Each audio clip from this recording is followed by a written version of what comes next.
Why Bears Have Short Tails, a Norwegian Tale by Eric Haraldson, illustrated by Jared Lee. Page 3. Years ago, before people lived on the earth, animals had conversations among themselves and bears had long tails. In the land of the midnight sun, the summer sky never gets totally dark.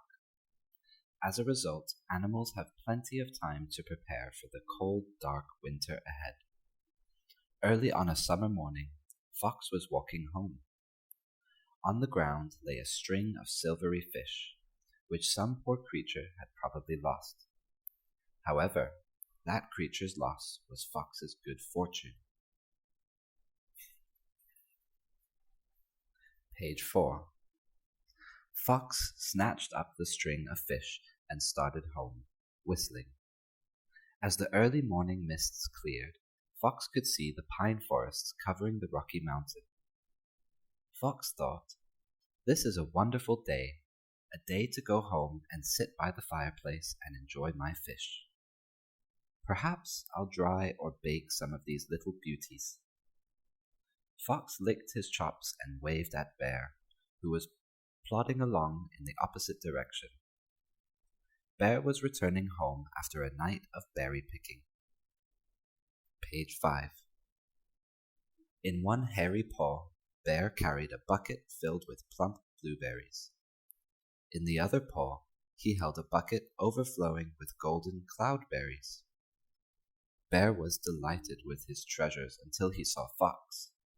Then his delight vanished. "Where did you get those fish?" Bear asked. "I would love some fish to preserve for the long winter ahead." "I caught them myself, quite easily," Fox lied. "I have a secret technique that works every time." Smiling, Bear leaned toward Fox and said, "Wouldn't you be willing to share some fish with an old friend?" Page 6. Fox thought quickly and replied, "Oh, Bear, that's hardly necessary. After breakfast, I'll just show you my secret fishing technique, and then you'll have the ability to catch all the fish you desire." Then Fox scampered home, put his fish in the icebox for the time being, and ate a fine breakfast of porridge, cheese, fruit, eggs, and bread. While he ate, he began to develop a scheme. "I think I'll play a little trick on Bear," Fox thought. Page 7. Later, Fox and Bear met at a lake that was still frozen over. Fox pointed to Bear's long, bushy tail and then gestured toward his own. "The secret, my friend, is all in the special use of my tail." "It is?" Bear asked. "Oh, yes," said Fox. "A long, bushy tail is required if you want a quantity of fish. Allow me to show you. First, I make a hole in the ice, like so," said Fox. He cut a hole in the ice. "And then I smear a little fish bait on my tail. Finally, I plant myself over the hole and dangle my tail into the water." "You do?" said Bear, watching carefully. Page 9. "Oh, yes," said Fox in a solemn voice. "Now comes the trickiest part of all. I wait and wait and wait and wait. You see, fish are not as bright as you or I." Bear grinned at this. "If one fish nibbles on your tail," Fox continued, "another will see it and get curious and grab on too. So be very patient. If you yank up your tail too quickly, you get a pitiful catch. But if you wait patiently, in time you'll have a dozen fish or more." "Of course, you must be prepared to feel a tingling in your tail," Fox went on. "That's a sign that the fish had begun nibbling at the bait. After you feel this tingling, just sit perfectly still, and you'll eventually be rewarded by a tail full of mackerel, or herring, or cod." "I will?" said Bear. "You certainly will have something to show for your efforts," said Fox, smiling. Page 10.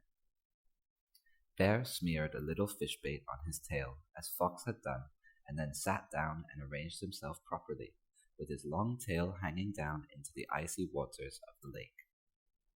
Fox waved farewell and headed home.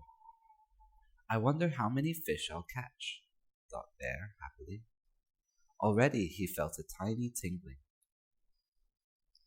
Page 11. While Bear sat daydreaming, Eagle passed overhead and flew down to investigate. What are you doing sitting in the middle of a frozen lake? Eagle asked. I'm doing a little tail fishing, said Bear. I want to catch a whole lot of fish before my big sleep. Eagle looked unconvinced. I've never caught fish that way, and I've never seen anyone else catch fish that way. That must be because you're an eagle, said Bear.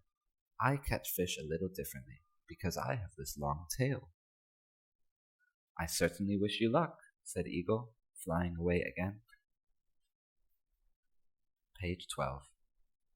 Gradually, the day turned to evening, and the air grew colder. Despite the chill, Bear continued to sit patiently on the ice. Soon, Reindeer came along and trotted out onto the ice to say hi. Hello, Bear, said Reindeer. Aren't you freezing out here? Bear nodded. Actually, I am, but I'm trying to be patient and just sit here quietly. I've baited my tail, and I'm just waiting and waiting, hoping to catch a lot of fish. Boy, that is odd, said Reindeer. I'm sure glad I eat moss. Then Reindeer trotted off. Page 13.